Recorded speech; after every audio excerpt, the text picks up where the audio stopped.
The old pub erupts in drunken screams and laughter as patrons drink ale, play darts, and watch football on the flat-screen television above the bar. David sits alone on a hard wooden stool at the bar. He can already see Jasmine in his mind's eye. Blonde hair, blue eyes, short skirt, walking out of her apartment with wafts of wild vanilla and a few fun quips like all those black and white films his mother used to watch alone in the kitchen. She's everything like the movies, everything his father admires in a woman, and more, and she's certainly a perfect date for the old man's retirement party in the coming days, sure to turn heads and make him proud. David gulps his evening ale, winces at the bitterness, and thumps the pint against the metal countertop, still feeling the tightness around his neck and shoulders. He figures he needs a little more social lubricant to make this first date go off without a hitch. The last thing he wants is to screw things up before the party. David scans the bar and gestures to his old friend Rick. He slides his empty glass, nods for a refill, and suddenly feels a sharp pain at his left side. Rick returns with a foamy golden pint dripping on the sides as David snatches it from him, takes a sip, and winces. Tastes bitter, and he knows it ain't supposed to be this bitter. He waves Rick over and leans forward. This shit is killing my insides, and it tastes like someone farted in a bathtub of donkey piss. You pulling this shit out of an engine? Or is it real? It's real, Dave. As real as it gets. It tastes like poison. Well, why don't you stop punishing yourself? David's left side pulls again. He struggles to remember if the appendix is on the left side or the right side. He isn't sure. Doesn't matter. Everything hurts in his stomach and chest, and he figures he's better off with a ruptured appendix anyway. Some poisons are good for you. Rick shakes his head in disagreement. I take it easy anyway, unless you want to be a total shit with what's-her-name. Jasmine. A drunk fan approaches David. Look here, as I live and breathe, David fucking King. Why not come and have a seat with us? Ignoring him, David looks up at the football match. I just want to be alone right now. Another time. Come on. Won't you take a few seconds for a fan? David locks eyes with Rick, but doesn't look at the drunk brute at his side. I appreciate the invitation, but I'm kind of going through a rough patch. That's why I'm alone. So please. The drunken fan jabs him in the shoulder. I gotta ask, what did that referee call you that upset you so much? You have shit in your ears? Get away! The fan jabs David again. David catches the finger, snaps it against the joint, and takes another sip of donkey piss as the agonized fan falls to his knees, screaming bloody murder. Rick quickly gestures to a giant of a man who escorts the drunken fan and his entourage out the door before all hell breaks loose. Then he shakes his head at David. One day you're gonna pick a fight with the wrong guy. I told him I wanted to be alone. There was probably a better way to tell him, unless that was about something else. I broke his finger. Nothing more to make of it. Rick's eyebrows furrow. Come to think of it, you never did tell me. Tell you what? What happened with the ref? David shrugs and shakes his head. He said the wrong thing at the wrong time, and I lost my shit. Doesn't matter. Yeah, I can see how much it doesn't matter. David sighs at the sarcasm, and he feels Rick's eyes on him as he takes a swig, then swallows it all down. Like I said, doesn't matter. Ah, secrets. What depths lie beneath the surface, Mr. King? What depths indeed. I've known you 16 years now, and you're still a closed book. You'll tell me, eventually. Rick grabs his empty glass and walks away. David feels his lips and tongue growing heavier and heavier with every pint. He continues to brag about his new white shirt, his new cologne, and his new friend Jasmine. He tells Rick about how he met her at a fountain, where a famous photographer was taking her picture, and everyone stopped to spectate and take in her beauty. He searches Rick's face for signs of approval, but gets the sense that he's just nodding to be nice. You should have seen her. Every guy was staring at her. She was in this bikini, and the summer sun was blazing down on her. Every guy was staring at her, and she was staring at me. You said that part a few times now. Did I? Yeah. Starting to sound more like convincing than bragging. David frowns and stares into space for a long moment. Then he puts his hands into his pocket and feels the hard tape holding an old note together. I ain't trying to convince you of anything. I didn't say you were trying to convince me. Who then? Well, that's the question, isn't it? I don't understand. What's the question? Stop talking like that. Dave, why don't you stop talking like that? You come in my pub talking about supermodels and exploits you could sell to a smutty magazine, and you're good at it too. And if I didn't know you, I'd buy it. David winces and turns away. So here you are talking about how happy you are while you're frowning and breaking fingers, and ready to take down the first one who talks to you wrong. And you're probably the only one getting in your own goddamn way. You don't jab people in the arm. You just don't do that.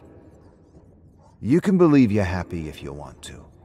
But from where I'm standing, you're the most miserable bastard in Manchester, and I care too much about you to let you think you've got me fooled. There you go, trying to psychoanalyze me again. Probably going to link me to some obscure historical idiot nobody remembers that you read about in one of your dumb books. Rick shakes his head. There you go, making light of something serious when a friend just wants to know if you're okay. There you go, being melodramatic when a friend just wants a drink. Dave, I'm sure she's a nice girl, but you know what I say? Screw her. Don't go. Stand her up and do what you really want to do. Stop talking out your ass. Rick leans closer to him. I'm serious, Dave. Serious as the note you keep in your pocket. You know, the one you read every now and then when you think no one's watching. David leans away from him. Mind your fucking business. Touch a nerve, did I? David drains the pint, wipes his mouth, and staggers off the stool. I'm fine. And he pushes his way through drunken patrons and the thick wooden entrance doors, losing his balance and stumbling into the cool, indifferent summer night. David senses someone following him as he hobbles past the alley beside the pub. He turns to see the disgruntled fan and his entourage of idiots. They yell and joke and bark curses at him. It's all a jumble of words to him, but he gets the tone and the general intention. The fan approaches him with a crooked finger. You should be thankful people remember you at all, you pathetic excuse of a human. The only reason they remember you is because you pissed your career away in a single flush. David feels the blood boil up his neck and doesn't even realize he's unleashing a flurry of punches until it's too late. He stops to wipe the blood off his fist as an idiot tackles him into the dark alley. Another idiot charges him with a scream and smashes him into a brick wall. David kicks off the wall and pushes them both into a dumpster. He whirls to punch another idiot who instantly hits the ground with a thud. Several others attack him. He stands his ground and dishes out pain and soaks up punishment until they collapse. David looms over them, impressed by his strength, when suddenly someone kicks him in the back. He topples over as he feels an arm wrap around his neck, choking him like a boa constrictor. Through blurry vision, he watches the idiots take turns punching and kicking him in the gut and face. The boa releases David, and he collapses in the gutter with 2 tennis balls for eyes, a bleeding nose, and a tooth he feels slipping down his throat. He crawls out of the alley and onto the sidewalk, where people walk by him without taking much notice. Then he turns on his back and stares at the stars glimmering beyond a broken streetlight, grateful he didn't puke. Then again, he was never one to puke. Not when he drinks. Not before a game. Not even before a family gathering. David barely sees the legs of pedestrians walking around him. He hears them whispering, talking, laughing, and growing silent as they approach him. Once or twice he heard whispers about seeing if he needed help, but the whispers soon faded, and in the end, no one helped him. He didn't want help anyway. He stares at the blurring and fading stars and wonders what his life would have been like if he had just been like his parents. Then it dawns on him. He doesn't even know what that means. He doesn't know who they are. He knows aspects of them, the status, the facade, the bullshit, but not the real them, not the secrets and affairs and addictions. As David stares at the darkness above, he hears a woman tell her husband they should really do something about the poor beaten man bleeding on the sidewalk. He sees their blurry shadows looming over him as they stare at him with concern. He hears a few more whispers, and then they move on with their hurried lives. Through the mist in his mind, he remembers a story of how someone died of a heart attack at a stadium because not one person stopped to see if the crumpled man on the ground clutching his phone for dear life was okay. One phone call would have saved his life. Rick told him that story a while back. He can't remember when or why, but he had many useless stories he collected from friends and clients that he repurposed for small talk. David closes his eyes for a moment. He breathes deeply and takes in the floral notes of his cologne like soft petals drifting on the night breeze. He's glad his nose still works and that he's not having a heart attack, even though he feels as though someone kicked his heart out of his chest. David feels someone lying down beside him. "Someone told me you were out here enjoying the breeze." He recognizes Rick's voice, but doesn't respond. "Nice night. I have never seen a night quite like this one before." David sighs. "Go away. Please." Rick ignores him. "Kinda hard on the back, but looking at the stars seems to balance things out. Please. Look at those clouds. There's a storm coming. Better enjoy it while we can." David turns to Rick and looks at him through puffy slits, but doesn't say anything. "You know, coconuts kill more people than sharks. I looked it up because someone told me this story about a couple who had been together for years. The woman always wanted her husband to go into the water while on vacation, but he was terrified. He didn't want to be eaten by a shark. They go to the same place for 20 years, and he never goes in the water. Then for her 60th birthday, he decides he's going in. She's happy, and he's pumped. But as he walks to the beach, a coconut falls on his head, dies right there on the spot. You'd think that would have been what she remembered.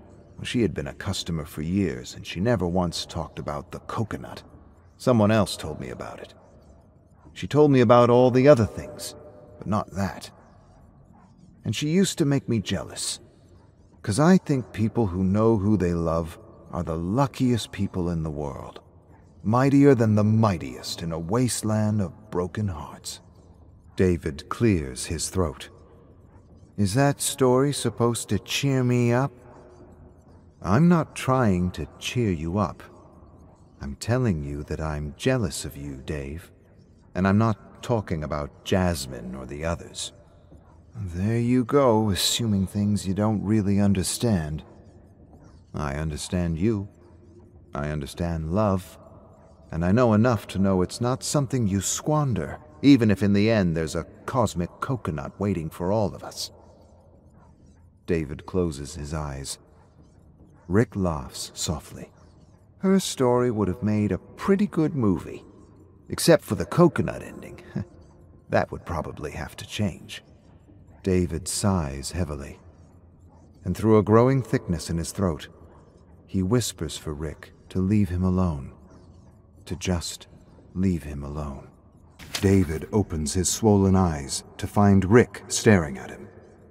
I had this regular who stopped coming to the pub a few years back. Found out she was in jail. Imagine that. Jail. Murder.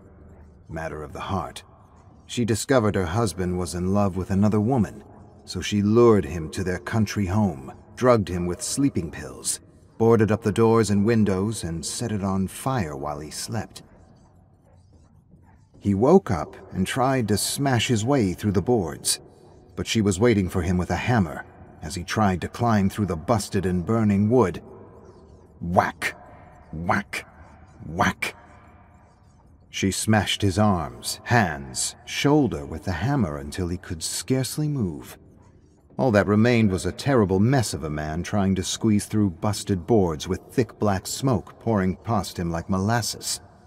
She stands there watching him dripping, burning, breathing, screaming, begging, and doesn't move until the police arrive. David turns away from Rick, but doesn't say anything. Her husband cheated on her before, and it didn't bother her, but this time, well, this time, he was in love. That would make a good movie too.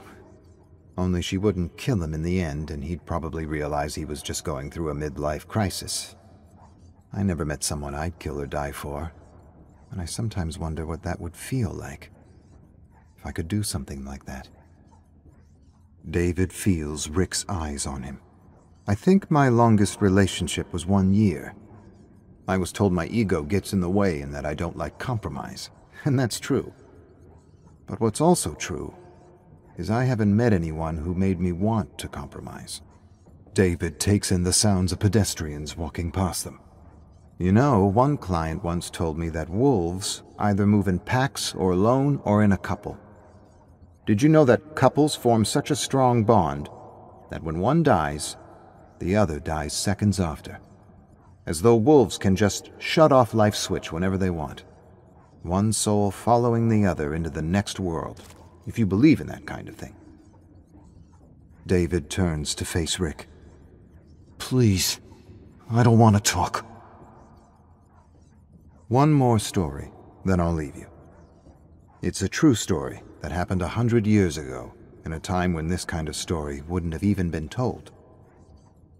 I don't remember how they met, but when Richard and Will first laid eyes on one another, they fell in love, and they kept their love a secret, because back then, you could be hung for, well, for not loving like the rest. David feels a sudden warmth rising up his neck. They had secret lives, but eventually they were caught. And while so many lied, trembled before the executioner, they refused to lie about what they had found in each other. With the noose around their necks, they were given another chance to repent. But they didn't. Instead of fear, there was only love. And Will grabs Richard's hand and kisses it as the executioner pulls the cart from beneath their feet. David's puffy eyes drip with tears as he sees the two lovers dangling from the gallows. He wants to say something, but feels an invisible noose tightening around his neck, choking him, preventing him from unburdening his heart. That would make a great movie. David's lips tremble. He wants to say so much, but the words just won't come out, and he feels like he's sinking deep into a world of mud. Then his face tightens and his whole body quivers as he tries to suppress the pain. Losing the battle, he erupts with gasps and broken words as he desperately tries to breathe. And Rick grabs his arm, supporting him, holding him, preventing him from sinking deeper and deeper into the wasteland where so many have been lost and forgotten. What was it about him? The question stumps David. He takes a moment to gather himself. I couldn't say one thing. It was a bunch of little things that just made me feel good when I was around him. Everyone else makes me feel like I gotta be something I'm not. But not him. I never did believe the press release. My parents can't stand each other. They should have divorced years ago. But they keep up the show and have their secret lives. So I guess that's normal. It works for some people. I miss him. I miss us. I remember meeting him like it was yesterday. Just being with him was enough to know, and I knew right away that he was special, and that he would somehow be an important part of my life. We met at music camp. I was 7 and didn't want to go. Ironically, my mother forced me, and I guess in a way she's the reason we met. I couldn't play any instrument, but Tristan was something else. I liked listening to him play the piano. At first, my mother was happy. I had a music friend. Maybe I would end up a violinist. I guess she figured things out faster than I did, because next thing I know, she forbids him from coming over. She gave some excuse about his family being of improper standing. Then the talks began. The responsibility of being a king. She tells me about the image of our family and the strength of our name and how I had pretty big shoes to fill. Sacrifices for the family and all that bullshit. But she never said exactly what she meant. She always danced around what she really wanted to say. David laughs. Tristan ended up going to the same secondary school as me. Funny how life works out. He used to write me notes, quotes, poetry, proverbs, smart aleck comments he knew would make me laugh. We got back together in secret and were together for years, till he began asking me to be introduced to my parents. Couldn't do it. I broke up with him. He broke up with me. Crazy fucking cycle. Last year, he wanted a real commitment. He was talking about a family and kids. I nearly brought myself to doing it, but I didn't. I broke it off and broke his heart. He didn't take it so well, got pissed, and actually came to my birthday party at the pub. He just shows up, and he gives me a kind of Great Gatsby toast, and he hesitates. And I know what he wants to do. I know what he wants to say. But in the end, he doesn't. Instead, he says what a good old pal I've been to him. And he makes a smart aleck joke about how I'm a ladies' man who will definitely never settle down. And with tears in his eyes, he finishes his toast with, "To the importance of being king." Smart ass. And everyone toasts to it. Even the old man. King laughs, then stops suddenly. Tristan staggers out with his pint and leaves an old note on the table. Something he had given me in an English class while the teacher was massacring one of his favorite writers with ridiculous interpretations. He called me a few days ago, invited me to a party at the Gold Lantern Cafe. A going-away party. Tonight. He's leaving for New York. Some piano gig. He's leaving with some guy he just met. They hardly know each other a month, and he's following him to New York. How ridiculous is that? Rick says nothing, as they stare at the fading stars for a moment. Silent tears slip out of 2 narrow slits for eyes. David clears his throat and wipes the tears away with his arm. You ever feel like just stopping? Rick turns to David. I imagine you'd have to start before you could actually stop. Way I see it, you've always been this lion, taking down the bully, the asshole, the abuser. Ever since I've known you, I've admired you for that. You're great at clobbering the shit out of anything that gets in your way, except maybe yourself. I figure you could try building things, growing things, nurturing things. Things like you. Rick squeezes his arm. You're a lion, Dave. And as much as you're going to hate me saying this, you're a circus lion tethered and dressed up like a clown. You need to tear the rope and the costume with your own claws and teeth if you ever truly want to know what it's like to be you. You want to stop something? Stop jumping through hoops. Stop being the clown and just be the goddamn lion you were born to be. You're about to regret something for the rest of your life, and you know it. David stares into space. Rick squeezes his arm again. Way I see it, you owe someone a toast. Oh, you're an idiot if you think I'm just going to walk over there and crash his party. You're an idiot if you don't run. David charges down the street and pushes his way inside the cafe. Scanning the room, he doesn't see Tristan or his party. He yells at a waitress from across the room, and to his horror, she tells him Tristan already left for the airport. Her words stun him like a slap in the face. He's too late, and his whole world is spinning out of control. He takes a moment to gather himself.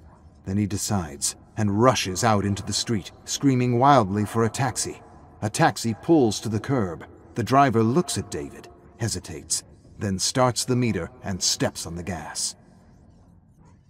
Next thing David realizes, he's bolting down the highway, rehearsing what he's going to say to Tristan.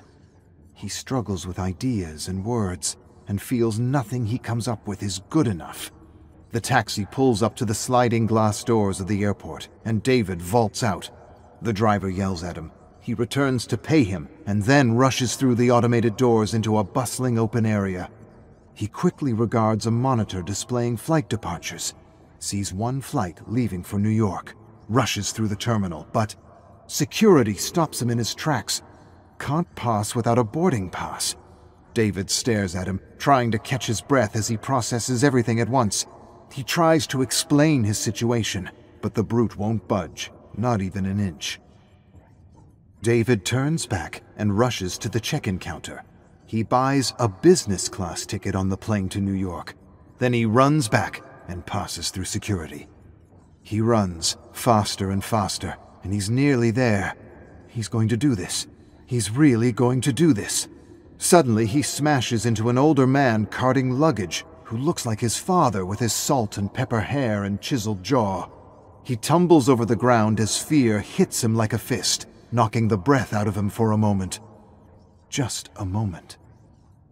In the chaos, he notices Tristan's note on the ground. He grabs it, holds it, remembers. The man yells at David to be careful, but that's the last thing David wants to do right now, as he puts the note back into his pocket and clambers over a pile of luggage and charges away. Within moments, he sees the gate, sees Tristan, laughing with his partner, happy. He freezes in his tracks. Guilt smashes down on him like a brick wall, pushing and squeezing his insides into something awful. At once, everything begins to spin as he realizes he's going to be sick. David turns on his heels, rushes to the bathroom with a hand over his mouth, and blasts through a stall to purge his stomach. Then he hobbles out and washes gunk off his face, and feels like the most selfish person in the world. His busted and swollen face sags with the sudden realization that if he loves Tristan, if he truly loves Tristan, he will let him go.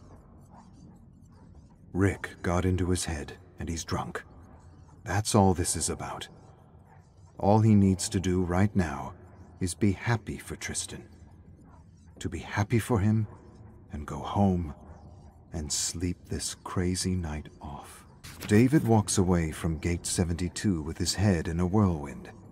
He knows he isn't thinking straight, and that it's selfish to pull Tristan back into his mess.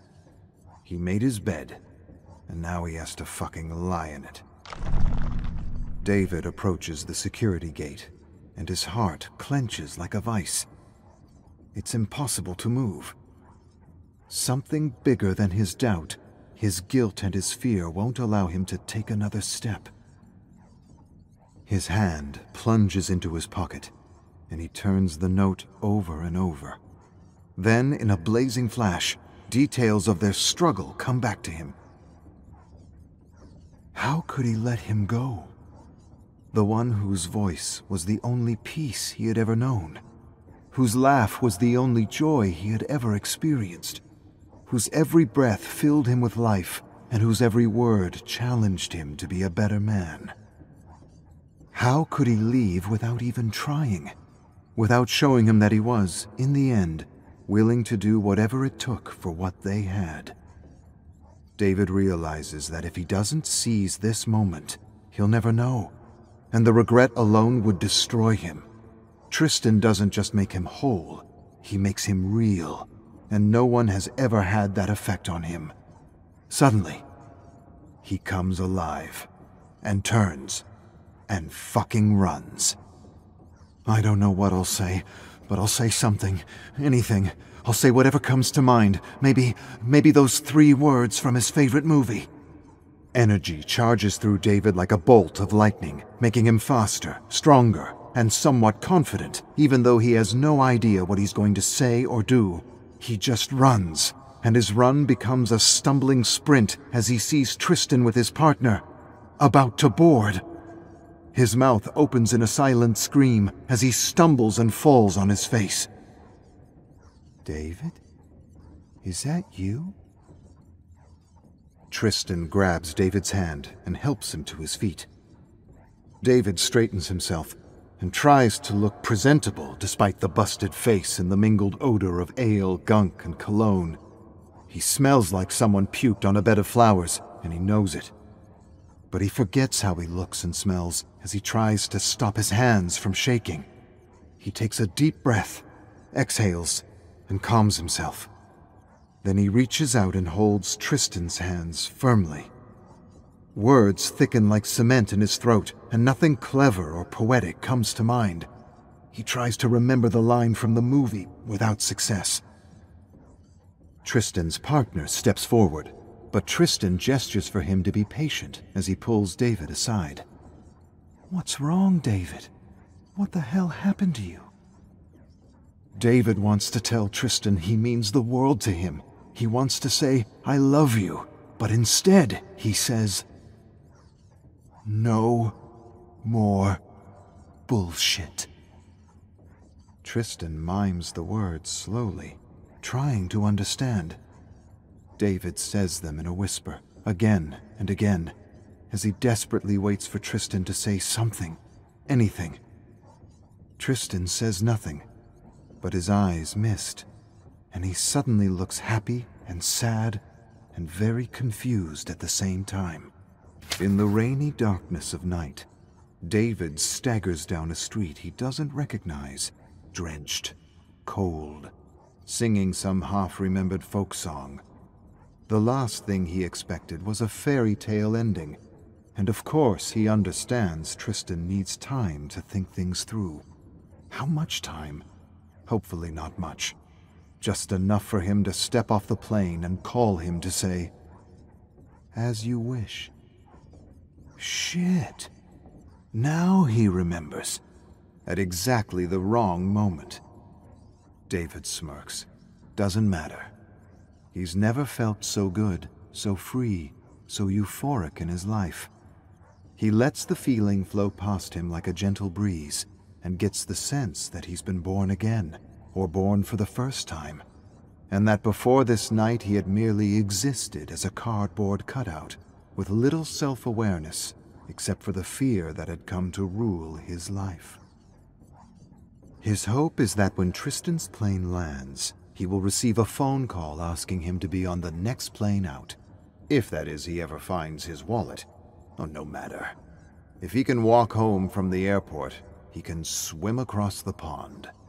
He laughs to himself and figures his wallet will turn up somewhere. It always does. But what if he calls to say it's over? The thought catches him by surprise. That's probably what will happen. Truth is, love doesn't triumph, and our fears get the best of us, always. That's why fairy tales are written, to escape the endless disappointments and heartaches of real life. Regardless of what you think, your love isn't strong enough, and when he calls, it's only to tell you it's over, for good, because he won't let you break his heart again. David drowns the thoughts by singing louder and louder. Then he stops suddenly when he sees a park he half recognizes. It resembles a park where he and Tristan used to sit on a bench and people watch all day. He enters the gates, and for a moment he hears Tristan's voice singing with him. He stops, looks around, but doesn't see anything through thick, slanting sheets of rain. David continues through slumbering bushes and sagging flowers under a thick canopy dripping and pit-pattering with rain. He walks ahead until he hears a soft whisper. No more bullshit. He turns to face Tristan. He rubs his puffy eyes and stares with disbelief. Tristan laughs. Only you could massacre a line like that. It can't be. It's impossible. David narrows his gaze on Tristan's silhouette. He must have somehow disembarked the plane. Or maybe he never boarded in the first place. He doesn't really understand what's happening. But he knows better than to overthink his luck. David runs to embrace Tristan, but just as soon as he touches him, he withers away like a dead flower. With a gasp, David drops to his knees, hopelessly trying to catch the falling petals that melt in his hands and drip through his fingers into a gathering fog. He barely has time to register what's happening when he hears footsteps squelching in the mud and water all around him. He looks up slowly to see every single bully, abuser, and shithead he ever took down advancing on him. His gut reaction is to pinch himself, yet nothing happens when he does. With a deep sigh of resignation, David rises to his feet, lifts his chin, and throws himself into the fray. He tackles and swings and kicks until he's the last man standing, with slithering tendrils of black fog pulling him down into a world of darkness, untouched by the light of love.